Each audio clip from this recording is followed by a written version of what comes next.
स्वागत है हमारी YouTube चैनल पर। सभी के मंगल की कामना करते हुए आइए ईशावास्य उपनिषद पर जो चर्चा हो रही है, 8वां मंत्र है और उस पर जो भगवत्पाद आदि शंकराचार्य जी ने जो भाष्य लिखा है उसकी चर्चा होगी दूसरे भाग की। आइए श्रवण कीजिए। है नहीं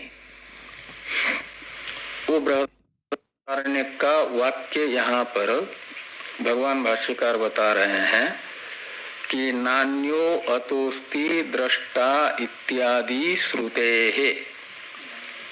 तो नान्यो अतोस्ति दृष्टा यह श्रुति है। ये कहाँ की श्रुति है? बृहदारण्यक की। बृहदारण्यक उपनिषद में ये वाक्य आया और उसमें बताया गया कि अतः, ये इदम शब्द का तहसील प्रत्यांत रूप है। अतः का अर्थ है अस्मात्। अस्मात्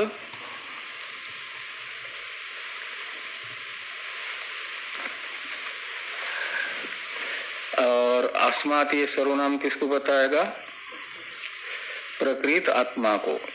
और प्रकृत आत्मा है एक आत्मा अंतर्यामी जो शुद्ध आत्म स्वरूप है, उसका परामर्शक है अतः शब्द। और अन्य शब्द परामर्शक होगा, बोधक होगा किसका? उससे अतिरिक्त का। अतो अन्य का अर्थ निकलेगा प्रकृत आत्मा से भिन्न। अतो अन्य का अर्थ निकलेगा। और न का अन्वय अस्थि के साथ कर लो तो अस्थि के साथ न का अन्वय करने पर नास्ति बनेगा। तो अतः अन्यो नास्ति का अर्थ निकलेगा प्रकृत आत्मा से दूसरा कोई नहीं है। क्या नहीं है? तो दृष्टा। तो प्रकृत आत्मा से अन्य दृष्टा नहीं है का मतलब हुआ आत्मा ही एक दृष्टा है सर्वत्र। वही सर्वदृक् है, वही सब का ज्ञाता है। बाकी सब के सब दृश्य है और दृष्टा एक ही है, वो है प्रकृत आत्मा। ये बृहदारण्यक श्रुति बताती है। तो इसी बृहदारण्यक श्रुति के आधार पर कवि शब्द का अर्थ निकलेगा सर्वदृक्, यानी सर्वज्ञ, सबको जानने वाला। और मनीषी शब्द का अर्थ करते कवि शब्द के बाद में दूसरा पद आया मनीषी, कबीर मनीषी। तो मनीषी में मनस, मनसः और ईश धातु है गति, दर्शन और हिंसा अर्थ में। तीन अर्थ होते हैं ईश धातु के, गति, हिंसा और दर्शन। तो इन तीन अर्थक ईश धातु से णीनी प्रत्यय करके फिर ईशिन बनेगा। तो मन का अतिक्रमण करने वाला, मन का हिंसक और मन को जानने वाला, ये तीन अर्थ निकलेंगे। जिसका मन का अतिक्रमण करना, मन से आगे निकलना स्वभाव है, मन से भी जो गतिमान है। मनसो जइयो पहले कहा था ना। तो जब इस धातु का अर्थ गति लेंगे तो मन का भी अतिक्रमण करना, मन से भी अधिक गतिशील रहना जिसका स्वभाव है, वो है मनीषी। और जब हिंसा अर्थ में लेंगे तो मन का भी बाधात्मक हिंसा करना जिसका शील है, स्वभाव है, मन का भी बाध इसी से होता है।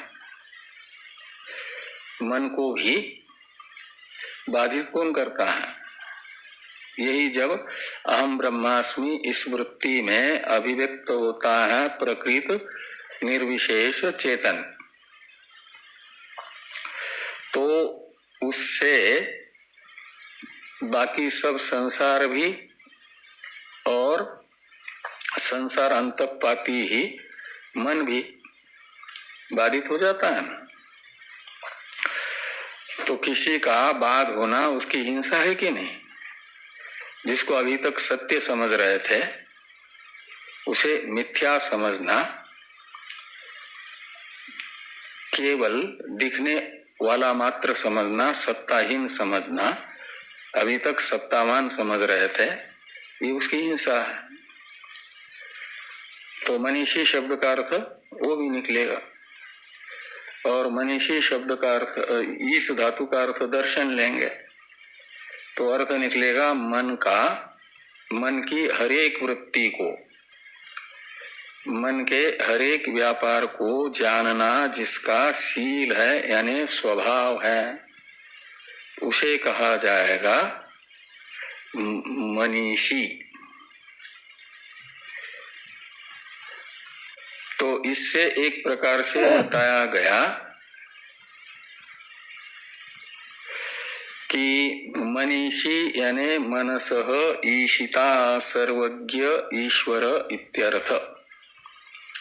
तो यह सर्वज्ञ सर्ववित, ये जो अन्य श्रुति है उस श्रुति के अनुसार कवि और मनीषी इन दो शब्दों के द्वारा सामान्य रूप से भी सबको जानने वाला और विशेष रूप से भी सबको जानने वाला सर्वज्ञत्व और सर्ववित्व ये बताया गया आत्मा में, शुद्ध आत्म स्वरूप में। सर्वज्ञत्व है, सर्ववित्व है। तो मनीषी यानी मनसः ईशिता, तो मन का ईशिता है का मतलब वो सर्वज्ञ ईश्वर है। अब मनीषी ईशिता, अब तीसरा पद आता है परिभू। इसमें परि उपसर्ग है, इसका अर्थ करते हैं ऊपरी। तो परि यानी सर्वेशाम ऊपरी, तो सर्वेशाम परि यानी ऊपरी भवति इति परिभू, तो जो सबसे ऊपर है।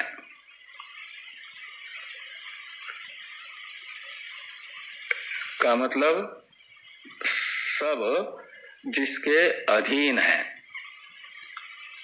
सबकी सत्ता और सबका स्फुरन जिसके बिना नहीं होता, जिसका अस्तित्व, जिसके बिना सबका अस्तित्व भी सिद्ध नहीं होता और जिसका स्फुरन यानी ज्ञान, भासना ये भी नहीं होता, जिसके बिना, उसे कहा जाएगा परिभू, सबके ऊपर होने वाला, सबको सत्ता स्फूर्ति देने वाला।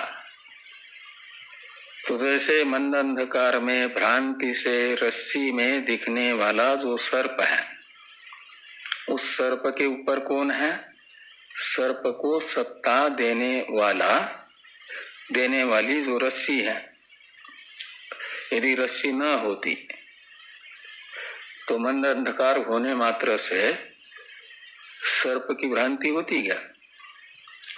नहीं होती। तो जो सत्य अधिष्ठान भूता रज्जु है रस्सी है वही सर्प को सत्ता दे रही है ना। ऐसे अधिष्ठान भूत प्रकृत आत्म स्वरूप यदि नहीं होगा तो सर्वशब्दित प्रकृति तथा प्राकृत जो यह द्वैत है, संसार है, इसे भी सत्ता भी न मिलती और इसका भान भी न होता।